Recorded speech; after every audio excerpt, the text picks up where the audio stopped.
काजल मर जाए तो हमरा के। काजल हमारी बात सुनो।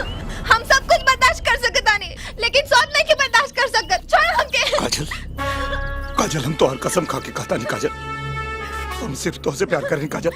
और उस सब का जो हम अपना आँख से देख ले रहे नहीं। काजल कबू कबू आँख के देखल भी झूठ हो जाला काजल। वो सब हमरा के कुछ नहीं की पता। छोड़ हमरा के।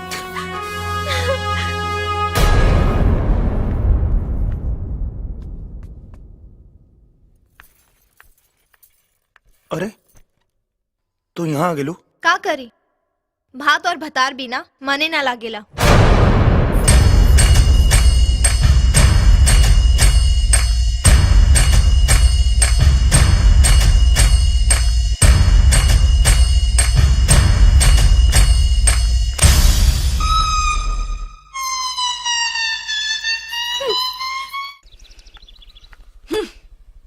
ई का ढंग से आँख खोल के पढ़ लो। हमनी के बर्बादी के इस्तेहार छपल बा में। का छपल बा भैया? अरे ससुरा दीपकवा तक घर ऑफिस बंगला कुल बेचाता। काल उ सारा प्रॉपर्टी बेच के सब पैसा लेके चल जाई और तू लोग यहाँ हाथ पे हाथ धर के बैठल रहा। हाँ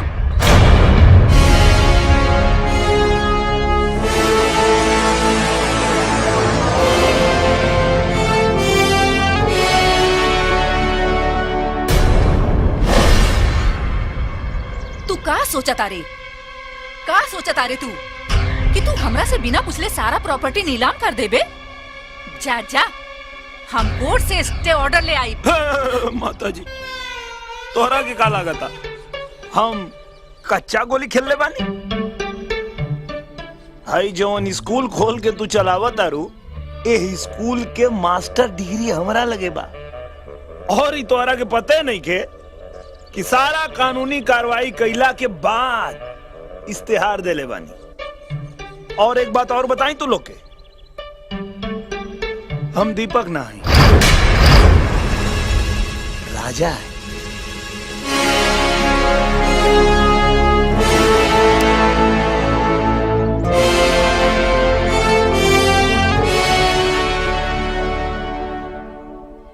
अब पता चल गया ना, अब दम बात बांस करो लो ना तो बर्दाश्त करो लो।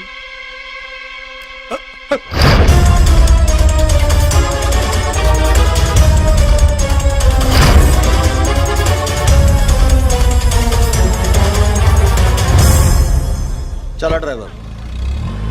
राजा कल नीलामी होते ही आधा पैसा हमारा अकाउंट में आ जाए कि चाहिए? एकदम। ये ला दुबई का टिकट, पैसा आते ही हमने के कल शाम के दुबई फरार हो जाएगा। आप लोग चिंता न करी, हम पटना क्राइम ब्रांच से राजा के फाइल मंगवा ले बानी। अगर वो सचमुच में राजा ही है तो हम ओकर बाजा बजा दें। जैसा कि आप सब जानते हैं कि मिस्टर दीपक यादव अपनी सारी चल अचल संपत्ति यानी कि शुगर मिल्स, अपने ऑफिसेस और इस खूबसूरत बंगले को नीलाम कर रहे हैं। सर ये रही राजा की फाइल जो आपने मंगाई थी। इसकी पूरी जानकारी मिस्टर दीपक यादव ने अपने पर्सनल वेबसाइट deepakyadav.com पर दे दी है। जो भी जेंटलमैन इस प्रॉपर्टी को खरीदेगा उसे इमीडिएटली अभी के अभी मिस्टर दीपक यादव के बैंक अकाउंट में तय की गई रकम ऑनलाइन ट्रांसफर करनी पड़ेगी। Is that clear? क्या आप लोग तैयार हैं इस बीट के लिए?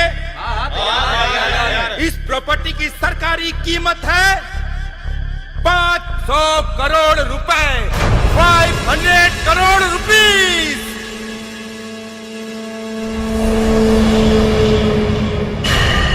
तो बीट शुरू की जाए। 550 करोड़, 550 करोड़ रुपए, 550 करोड़ एक, 600 करोड़, 600 करोड़ दो, 750 करोड़, 750 करोड़, 750 करोड़ एक, 750 करोड़ दो, 800 करोड़, 800 करोड़, 800 करोड़ एक, 800 करोड़ दो, 800 करोड़ तीन। Sold out. Congratulations mister Ramesh Agarwal. अब ये पूरी प्रॉपर्टी अब आपकी हुई।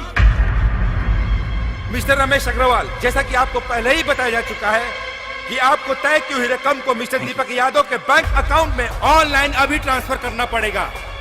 यहाँ साइन कीजिए। Thank you.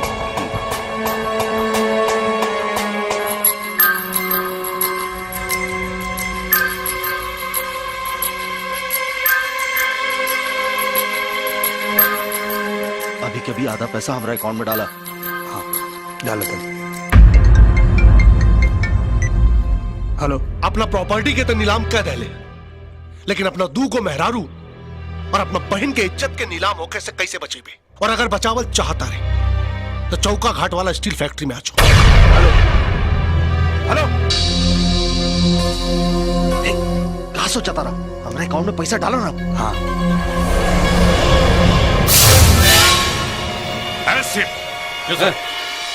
तोर पोल पट्टी पूरा खुल गई बा राजा। अब तोरा के पूरा जिंदगी जेल में सड़ाई। ले चला कर।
आसमान में ठिकाना केहू के ना होला, ऊ कहीं के ना होला जे केहू के ना होला। कारे तोरा जैसन भिखारी के हम 800 करोड़ के मालिक बनौनी और तू हमरा के पकड़ल बनावता रे। बता पैसा हमरा अकाउंट में काहे ट्रांसफर न कर ले? अरे डाल देनी ना, का बात करता रहा? अब अकाउंट चेक करा, अपन 400 करोड़ डाल दे भाई। ए, ज्यादा होशियारी ना तो हिजा छव के छव ठोक दे। बता पैसा केकरा अकाउंट में बा? पैसा दीपक के बहन सोना के अकाउंट में चल गई। अरे बेवकूफ, ओकरा अकाउंट में काहे डाल देले?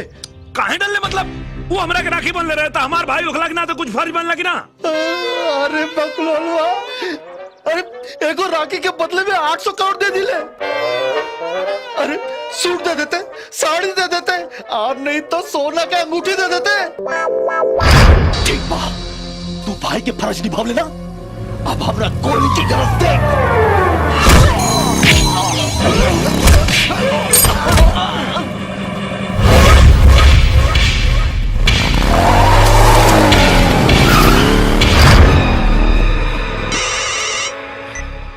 हाँ मुन्ना बोल। हाँ विशेष भाई, हो रजवाड़ा नीलामी के सारा पैसा दीपक का बहन के अकाउंट में ट्रांसफर कर देले बा। का बात करता है?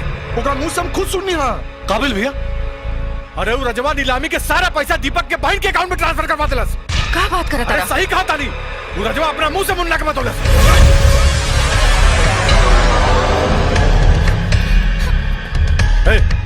सोना के लेके नीचे आ।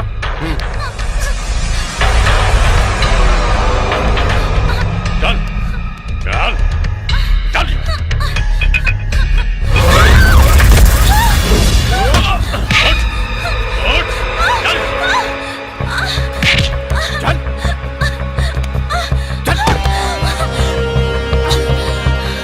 बैंक अकाउंट का पासवर्ड बोल। ना बताई। अरे जल्दी बोलो, मुआ दो, बोल पासवर्ड। मुआदा चाहे जियादा, हम ना बताई तो ना बताई। और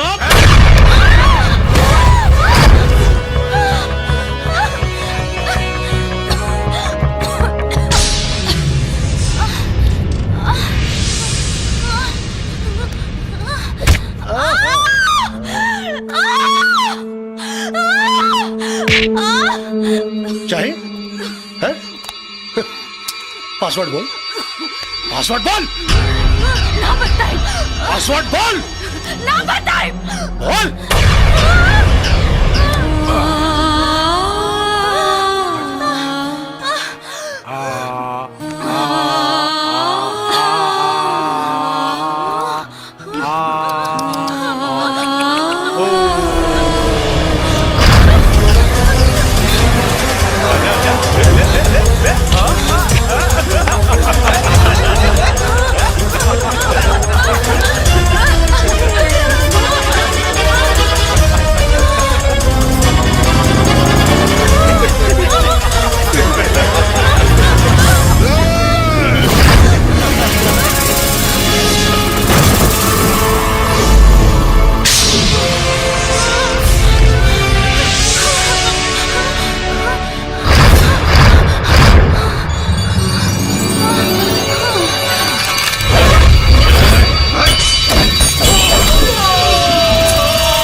काजल की खोल दो।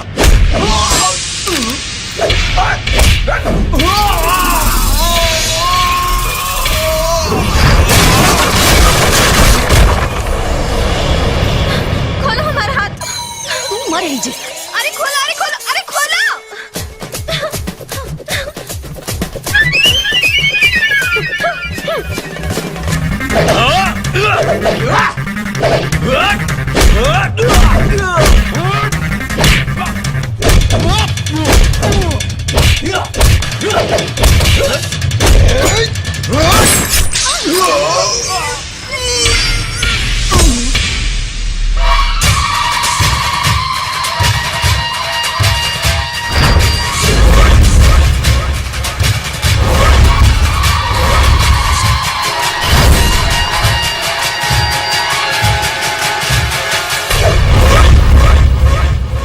का देखा तारा सन? हमरा के जिंदा देख के तोनी के हवा टाइट हो गइल का?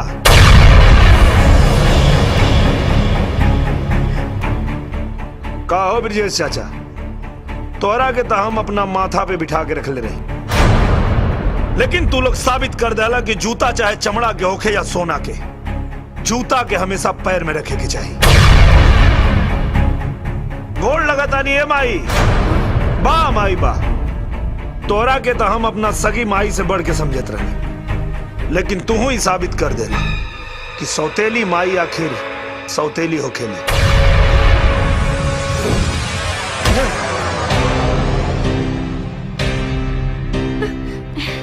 हम खुद बरगद बनकर छांव जमाने भर को बांटते रहे और हमारे अपने ही हमें रोज थोड़ा थोड़ा काटते रहे। तो हमरा मारे के तो बड़ा बढ़िया प्लान बनैले रहला, लेकिन वो कहावत सुन ले बड़ा ना, जाको राखे साइया मार सके न कोई। तो आर आदमी हमरा गलतफहमी में राजा पे अटैक कैले रहने।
दीपक हवा ना? हाँ, लेकिन तू क्या हुआ और हमके कैसे जाना था? हम तो हम सकल हैं और यही के फायदा उठा के हम तो पूरा प्रॉपर्टी हड़पे खातिर आई नहीं का। लेकिन कमाल ही बा कि तू अपन जान के बाजी लगा के हमार जान बचा लेला। इंसानियत भी कुछ चीज होला भाई, लेकिन गुंडा लोग के रहे पता ना हमरा के मारल चाहत रहे लो ना, तोहरा के ना, ये सब हमरा के मारे आए रहे सब काहे?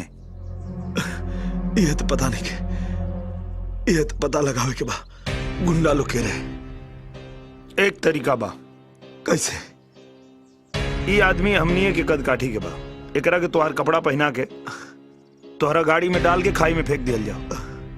दुनिया दीपक के मरल समझी और तोहार दुश्मन खोल के बाहर आ जाए। लेकिन तू हमार मदद काहे गल चाहता रहा? इंसानियत भी कोनो चीज होला भाई।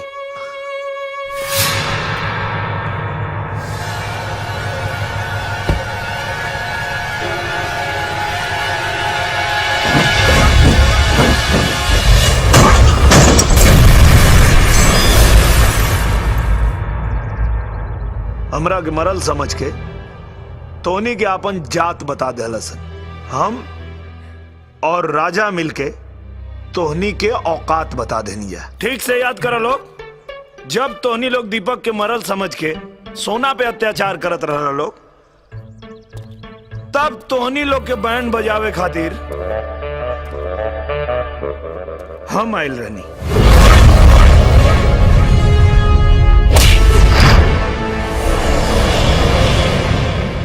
और रंजीत बाबू याद बा कि ना, फिल्म दिखावे के बहाना करके आरती के लेके हम गए रहनी।